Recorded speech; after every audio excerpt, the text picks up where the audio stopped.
আল্লাহ পাক নিষেধ করেন নাই, ধনী হতে আল্লাহ নিষেধ করেন নাই, ব্যবসা করতে নিষেধ করেন নাই, ধন সম্পদ আল্লাহ পাক অর্জন করতেও নিষেধ করেন নাই, কিন্তু দুনিয়ার পূজা করতে আল্লাহ নিষেধ করেছেন, দুনিয়ার মোহে ডুবে যেতে আল্লাহ নিষেধ করেছেন। সম্পদ ওসমান রাদিয়াল্লাহু আনহুরও ছিল, কিন্তু সেই সম্পদ তিনি তার প্রয়োজনে যতটুকু লাগতো এতটুকু ব্যয় করতেন, বাকিটা আল্লাহর রাস্তায় ব্যয় করতেন। উসমান রাদিয়াল্লাহু আনহুর মতো ধনী হতে কোনো সমস্যা আছে? আপত্তি আছে? একটা আমল তার জীবনী থেকে পাওয়া যায়, এটা পড়ে আমার কাছে এত নিজেকে এত ছোট মনে হচ্ছে, কাশ যদি এই আমলটা আমি করতে পারতাম। বলে দেব, চেষ্টা করছি যে করার, আপনারাও করার চেষ্টা করেন।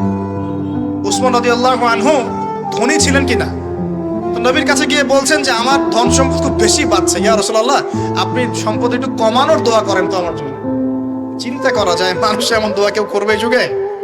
আচ্ছা, নবী সাল্লাল্লাহু আলাইহি ওয়াসাল্লাম বললেন তুমি উটের পিঠে, গাধার পিঠে খাওয়া দাওয়া করো, ঠিক আছে, খাওয়া দাওয়া করো।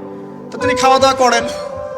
এখন কয়দিন পরে, কয়দিন বলতে কতদিন আল্লাহ ভালো জানেন, তিনি এসে বলছেন ইয়া রাসূলুল্লাহ আমার তো সম্পদ আরো আগের চেয়ে বাড়তেছে, দেখি আপনি কি দোয়া করলেন, সম্পদ তো আরো বাড়া শুরু করেছে এখন। তখন তিনি বলছেন যে তুমি যখন খাও তখন তোমার হাত থেকে যদি খাবার পড়ে যায় তুমি কি করো? তিনি বলেছেন আমি আমার হাত থেকে খাবার যদি পড়ে যায়, একটা দানাও যদি পড়ে যায়, আমি উটের পিঠ থেকে নেমে সেই খাবারটাকে তুলে পরিষ্কার করে তারপর খাই। উসমান রাদিয়াল্লাহু আনহু এত ধনী মানুষ, তিনি প্রতি বেলায় 100 মানুষকে খাওয়াতে পারেন, কোনো সমস্যা নেই। তিনি একাই তাবুকের যুদ্ধে 30,000 সৈন্যের দায়িত্ব নিয়েছেন। 30,000 সৈন্য 3 মাস যাবে, যাত্রা বিরতি করবে, খাবে দাবে, তাদের ঘোড়া অস্ত্রশস্ত্র সব দায়িত্ব একজন ব্যক্তি বহন করেছেন, ওসমান রাদিয়াল্লাহু আনহু। কত বড় ধনী আপনি চিন্তা করেন। উনার মতো ধনী কোনো পররাষ্ট্রমন্ত্রীও নাই পৃথিবীতে, এখন কোনো বিশ্ব নেতাও নাই ওনার মতো ধনী, এখন কেউই নাই। আর উনি কিন্তু তার এই ধন সম্পদ সুদের মধ্য দিয়ে অর্জন করেন নাই, তার ধন সম্পদ দুর্নীতির মধ্য দিয়ে অর্জন করেন নাই, তার ধন সম্পদ তিনি কিন্তু এই যে অন্যের সম্পদ অন্যায়ভাবে দখল করে অর্জন করেন নাই। তিনি সম্পদ অর্জন করেছেন বৈধ পন্থায়, হালাল ব্যবসা করেছেন নাকি না? এই যে আমল, তো নবীজি বলছেন যে তোমার আমল যদি এমনই হয় তাহলে তোমাকে আল্লাহ পাক সম্পদ দিবে না, কাকে সম্পদ দিবে?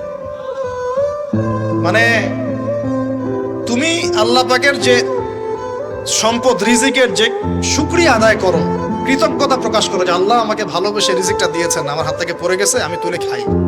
এই যে আল্লাহ পাকের নেয়ামতের প্রতি তোমার যে শ্রদ্ধা, যে সম্মান, এর শুকরিয়া স্বরূপে আল্লাহ পাক তোমাকে এরকম সচ্ছল বানায় দিচ্ছেন, আপনি কিছু করেন নাই।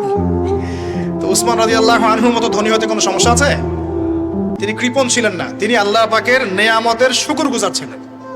ভুল ব্যাখ্যা নেবেন না, তিনি আল্লাহ পাকের নেয়ামতের শুকরগুজার ছিলেন। আমরা আল্লাহ পাকের নেয়ামতের শুকরিয়া আদায় করবো ইনশাআল্লাহ, এবং যা রিজিক আল্লাহ আমাদেরকে দিয়েছেন এতে সন্তুষ্ট থাকবো ইনশাআল্লাহ, এবং হালাল ভাবে চলার চেষ্টা করব। আল্লাহ পাক আমাদেরকে ধন দিলে সেই ধন সম্পদ যতটুকু আমার পরিবারের জন্য প্রয়োজন, বাড়তিগুলো আমরা আল্লাহর পথে দান সাদাকা করবো ইনশাআল্লাহ। আল্লাহ পাক আমাদের সবাইকে আল্লাহর রাস্তায় দান করার তৌফিক এনায়েত করুন, আমিন।